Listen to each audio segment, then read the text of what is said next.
Hey everyone, welcome to another episode of Church Connect, the podcast. And on today's episode, I really want to make sure I get this word out. It's a word that came to me while I was in my own personal time of reflection over battles and things that I have faced in my own life and currently facing.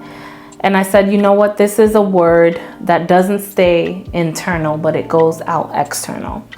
And the theme or title rather for today is Triumphant in Your Scars.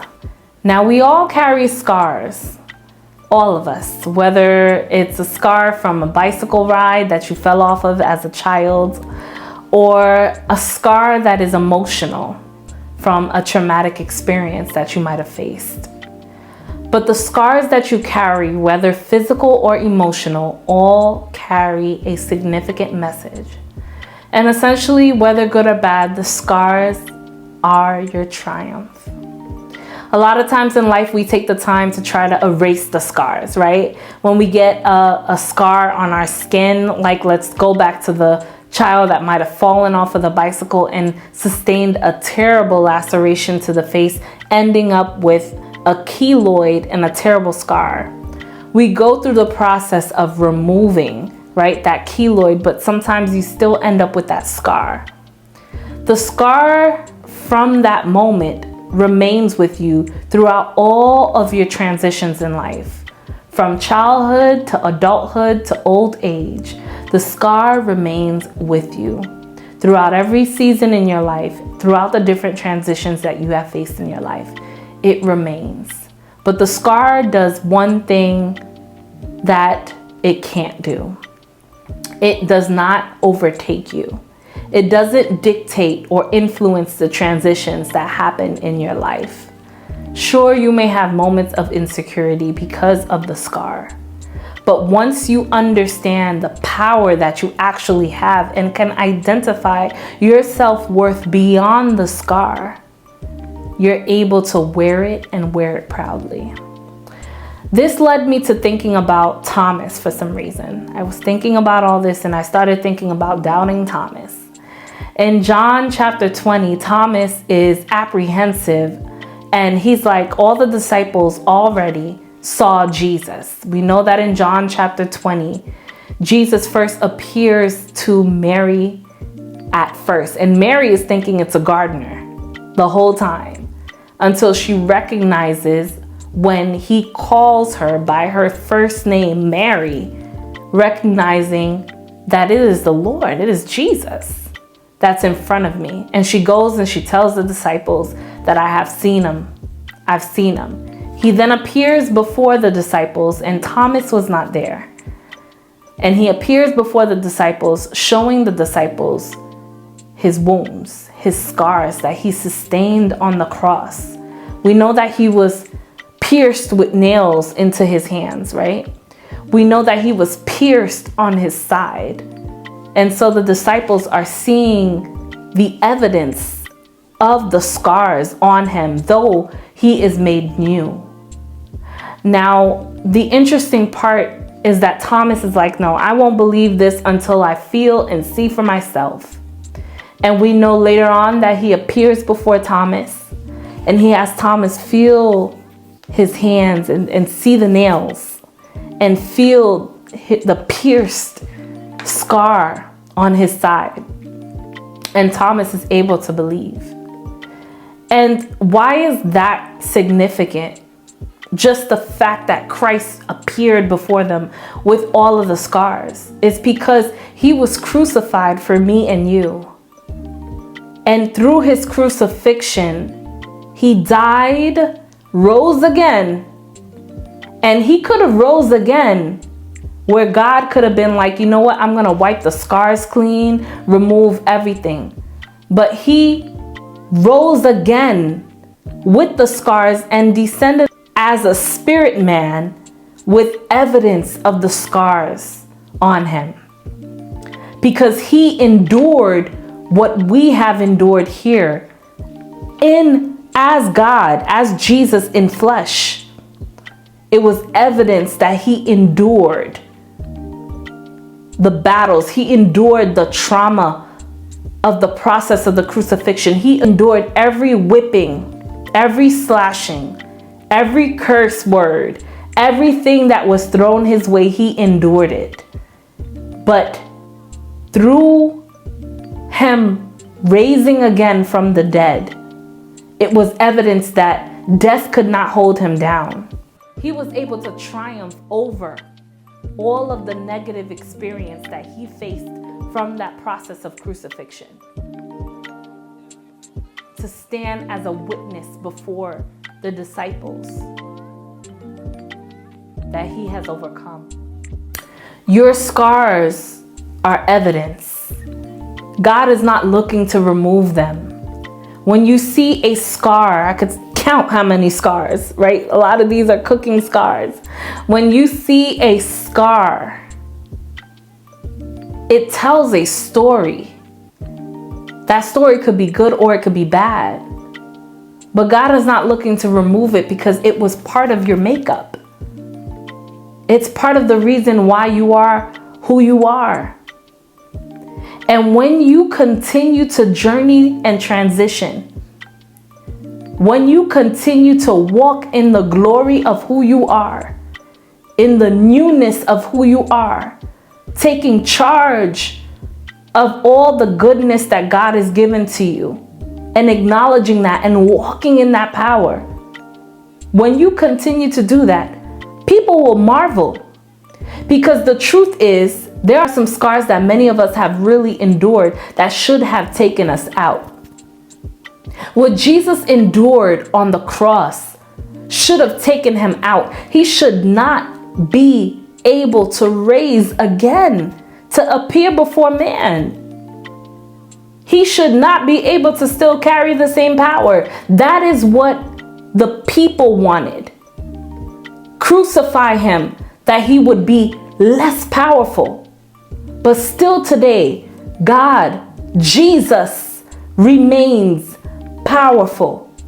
His spirit remains powerful. His blood carries anointing and power. His name alone speaks power and volumes. But man wanted to silence that.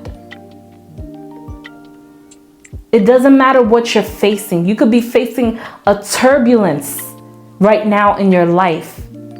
You could feel shaken right now in your life. But what you carry cannot be broken.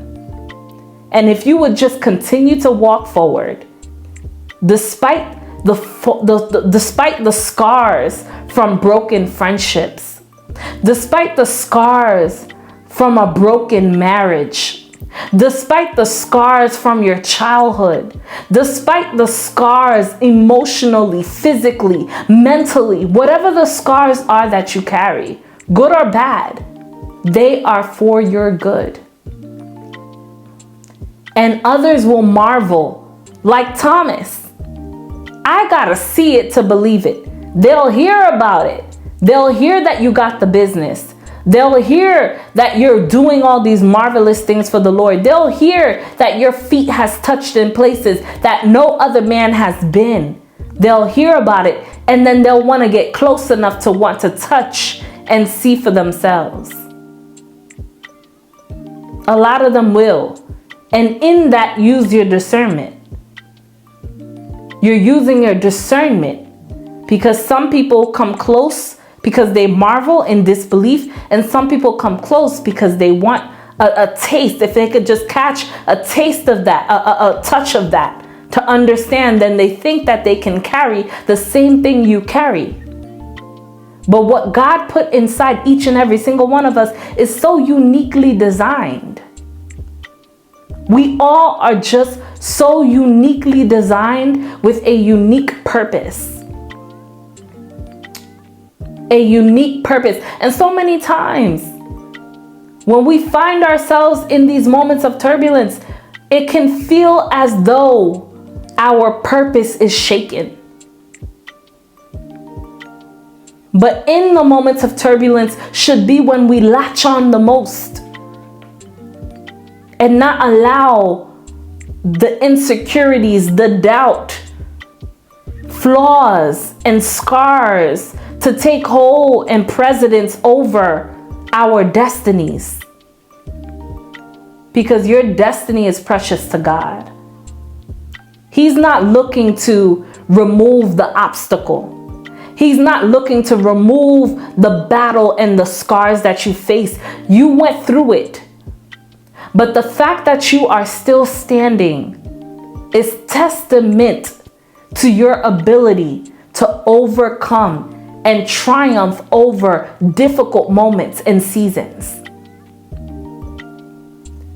So the minute I thought about our scars, whether physical, emotional, mental, our scars, the minute I thought about our scars, it took me back to the scars that Jesus himself had and went to heaven with, that are still present and remain a testament of what he went through so that you and I could be here today. Despite the efforts of man to silence him, he still reigns. Your story is not over. Stop trying to cover your scars. Walk victoriously. Keep pressing towards the mark, because what you have to give on this earth is unique and different compared to others.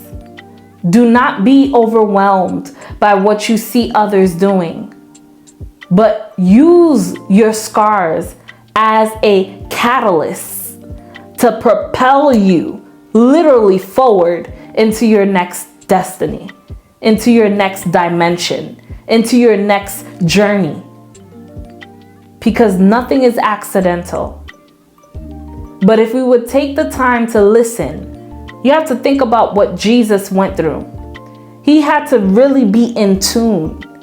If we would take the time to listen and make sure that wherever we step foot, whatever we do, as long as God is with us, no man shall be against us. Nothing shall be against us. Because if he gives you the go, if he told you to step foot into that church, if he told you to be friends with this person and there are some things that you faced, and he allowed it, then it's with purpose. If you find yourself in a church and you have faced some things in that church and he allowed it, and you are doing the will of God, then it's with purpose. There is always a purpose for the pain that we face. Jesus physically felt the piercing. He physically felt the nails. But the objective behind that was so much bigger than him. He had to surrender to it. What is keeping us from surrendering? What is stopping us from surrendering? Is it the voice of others? Because truthfully, if we carry the voice of God, to really live for Jesus Christ, to live for God really means you have to live a non-traditional lifestyle. A lifestyle that makes no sense to man. Like literally, people that were serving God, it didn't make sense. Why would you leave your occupation or your family to follow a man? It would make no sense. But what it is that came out of that was so much bigger. The things that you do when you're journeying with Jesus, it's not supposed to make sense to others. This is why some terminology we hear when someone says you are doing the most, or it's not that serious. It may not be for you, but I know what it costs me if I went the other way. I know what it would mean if I continued in a different lifestyle pattern. I know what it means if I pick this thing up. I know what it means if I listen to this thing. So it is that serious because I know what it costs me if I do the opposite of what he tells me? When you are living for Christ and you make the decision, making the decision is not only getting saved. We get saved. We have the encounter. And when you are giving your life to Jesus Christ, you're resurrecting an altar right there for him to descend and meet you. And he's meeting you right in that moment. And then he meets you. You feel renewed. We go further and publicly do what? We get baptized, symbolically, publicly saying, I am dying to my old nature and resurrecting anew. And when you resurrect anew, it doesn't mean that everything you've been through is washed away. Symbolically, it is, because it has no hold on you. You are now a new and able to walk forward in all the promises that he has for you. That is the symbolic message in John chapter 20. When we are able to see the markings, when the disciples saw for themselves and can understand what Christ went through and what it cost him to be able to be where he is standing in front of them. It is not an easy journey, and it doesn't get easier, but the journey is rewarding.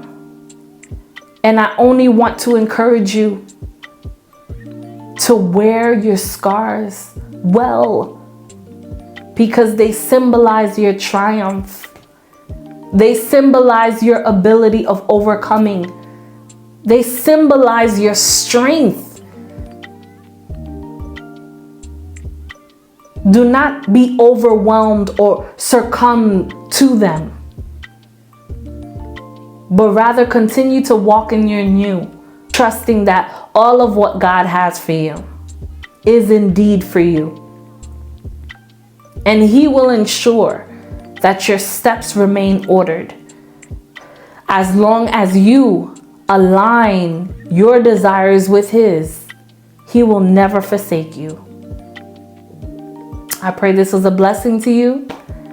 I pray that you were able to gain from this word and that you will feel empowered to continue marching forward, because your scars don't dictate your future. You're going to transition through different seasons, go through different moments in life with the same scars, but they are a triumph. They are symbolic to stuff that you've been through that didn't have a hold on you. And they serve as a witness to others of how good God has been to you. Others will marvel. They will want to see, is it true that she got that business? Is it true that she's preaching the word? I can't tell you how many times I've ran into people who thought my story would look different, but they didn't dictate my story. So how could you have seen the end above the master that I serve? If you trust in God, you will see the product. I pray that you were blessed again. All right, I'll see you guys in the next episode. Love you guys. Stay blessed always. Remember, you triumph.